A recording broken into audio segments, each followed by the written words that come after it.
Hi everyone. So after months and months of getting many questions about my breast reduction, I decided that I would indeed make a video for you guys. But I feel like this video needs to come with like a disclaimer, because firstly, I'm a technophobe, secondly, I've never made a video before, and thirdly, this is obviously just my personal experience, and everybody's experiences are different. Not to say that mine is right or wrong, but people experience pain and recovery differently. So this is just my personal account. I had to make a bit of a list because otherwise I tend to ramble. So these are the 5 questions that like people constantly ask me. So the first one is, why did I get the reduction? The second one is, was it painful? The third one is the scarring bad? 4, how long were you immobile for? And 5, which technique did the surgeon use? So I'll start like bit by bit. So the reason I got the reduction was because I started getting rather large breasts at the age of like 12. I could never find clothes that would fit me because obviously I have like a really small waist and I had really large boobs. So I couldn't find anything that would fit me. All my underwear was like really frumpy, and I could never find like bikinis or anything if I wanted to go to the beach. So I just tended to like stay away from the beach, and I was really self-conscious. And then the more medical reasons why I got it was because I used to get really chronic headaches, like migraines, and seriously painful backache, especially my lower back, and my posture was terrible, or it still is terrible because of the years of trying to like hunch and hide it and all of those things. So when I was 16, I went for my first consultation with a surgeon, and I had like a complete meltdown in the room. I was so self-conscious, having to be like topless in front of this man that I didn't know. So I broke down and my mom broke down. It was very traumatic. So I kind of said, no, fuck it, I'm not going to do it now, which I'm really glad I didn't, because I feel like, to all the younger girls that always ask me about it, I think you should wait until you've fully grown. Like I waited until I was 24 years old, so I knew my boobs weren't gonna like fluctuate or change much. So I do recommend waiting until your body's finished its growth cycle. Anyways, fast forward like a couple of years, I was living in China, and in order to extend my visa, I had to do a medical. At this medical, I found out I had a breast tumor, which completely freaked me out, obviously, because I didn't know if it was benign or malignant. And then I decided, you know, I'm gonna do the breast reduction. I've wanted it for years, and now's a good time. Perhaps I can get rid of the tumor at the same time. So I flew back to South Africa, which is where I'm from, and I booked a consultation with a really good surgeon there. And after I had arrived, I went for like a 2-hour consultation. So we went through everything, like the pros and the cons and any risks that could be involved.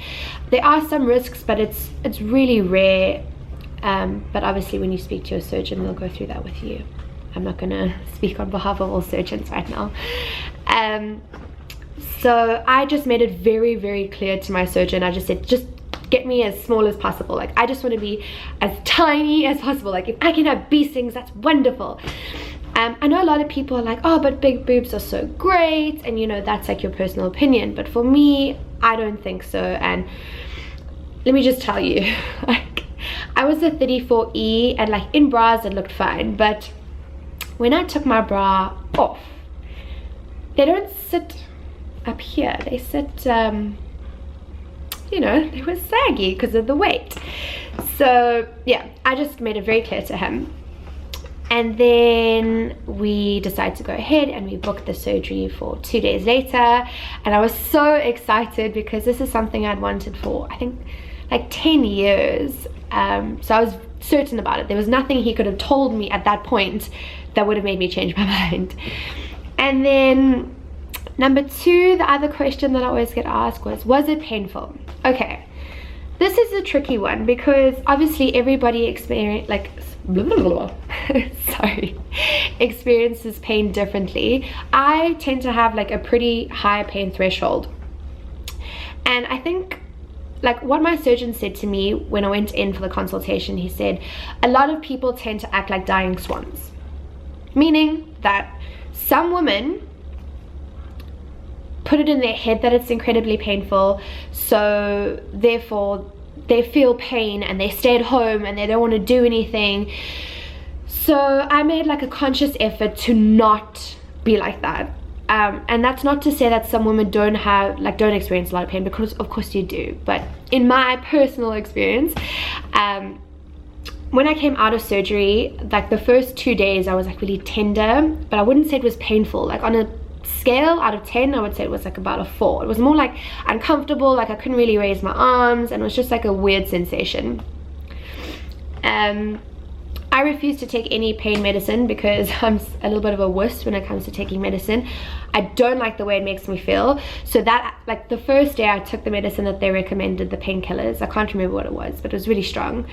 And I hated it. Like it made me feel worse than the actual pain itself. It made me feel like drowsy and woozy and just disgusting. So I rode the wave without any pain meds. I would say for the first 4 days I was really tired. I stayed at home. Well, actually I went out for like a lunch or two, but I got tired very quickly from all the anesthesia and just feeling a little bit groggy and out of sorts. But then a friend of mine was visiting from another city, so I dragged my ass out and we went drinking, like not drinking like clubbing, but we went for lunch and we had wine and lots and lots of wine, and I was fine. But I also think like I went into the surgery with such a positive attitude. I was so excited, like I wasn't going to let anything get in my way of this. So in short, I didn't experience a lot of pain. But that's not to say that you will or you won't. You don't know until you have the procedure done. But I didn't. It was like about a 4 out of 10, as I said. Is the scarring bad? Okay, let me just tell you. If you really want the procedure, if it's actually a proper issue in your life, it affects your self-esteem, it gives you migraines, you get backache, you're not gonna give a fuck about the scars, okay? Let me just say that, because so many people like send me messages and they're like, you know, I really want a breast reduction, it affects all these aspects of my life, A, B, C, D, E, but I don't know what my husband's gonna think, or I don't know what my boyfriend's gonna think. And I'm just like, for fuck's sakes, it's your body, so you're the one having to carry this burden on your chest. So you need to make up that mind for yourself, you need to make that decision for yourself. And if you're making it like in terms of other people, you're doing it for the wrong reasons. Sorry, I've just like completely gone off the path because that really pisses me off. The scarring for me is not bad. I will try and insert a picture over here somewhere if I can. I was super lazy. Like I think I've got the products right here. Let me just grab it. I do. So they gave me Dermastine, which is like a vitamin A kind of cream, and bio oil. Let me just say that if I put it on 3 times post-surgery, it was a lot. Like I was super lazy, but my scarring is really faint. I've also been out of surgery for 10 months now, so yeah, that's my experience on scarring. Very faint white lines. It's really hardly even noticeable, to be honest. And how long were you immobile for? Like I said, I was not immobile. Like for the first 2 days I was a little bit drowsy and I stayed home, but other than that, like I was living my best life. I was doing things that I'd usually do, like I was going out with my friends, and because I wasn't taking the pain meds, I was driving. Probably not the best idea, but I don't like to be stuck anywhere. Like I'm a bit restless, so I wasn't immobile for very long.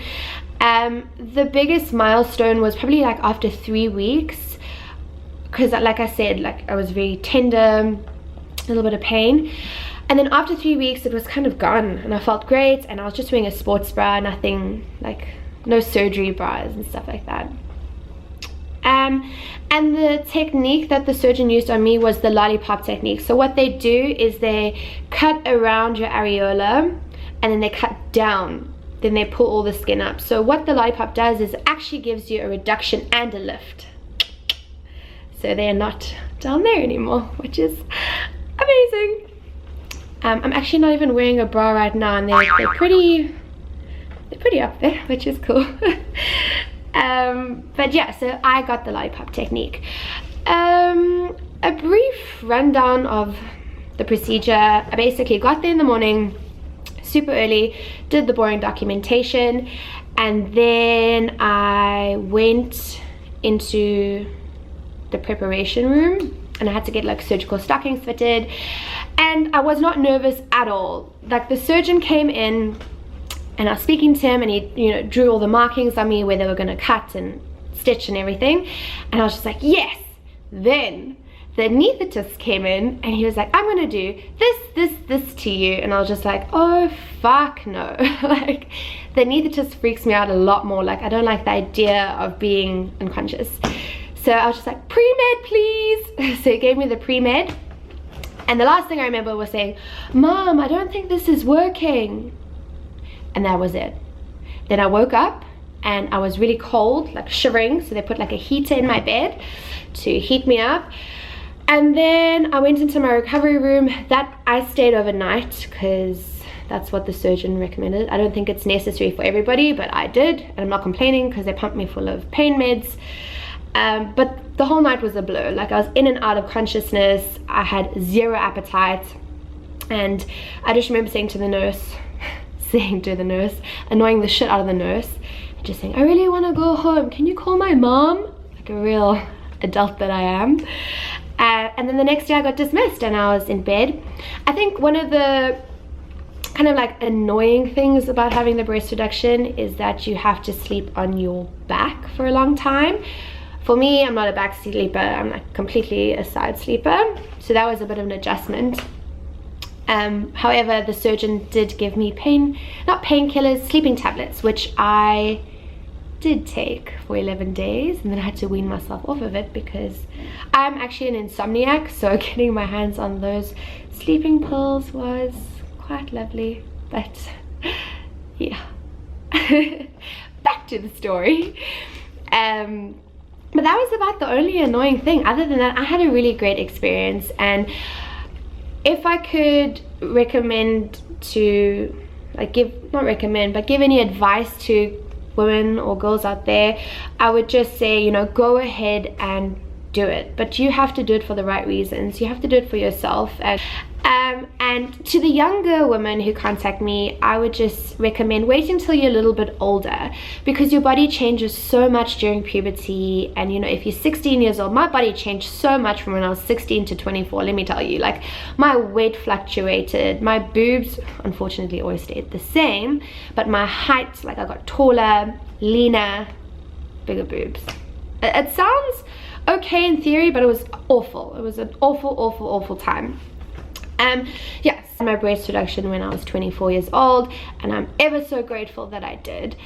But yeah, if you have any questions or anything, please feel free to just comment below, ask me. I'm really open about it. I don't see why some people are ashamed. But yeah, I hope that kind of covered everything as concisely as possible. I kind of rambled, but yeah, bye.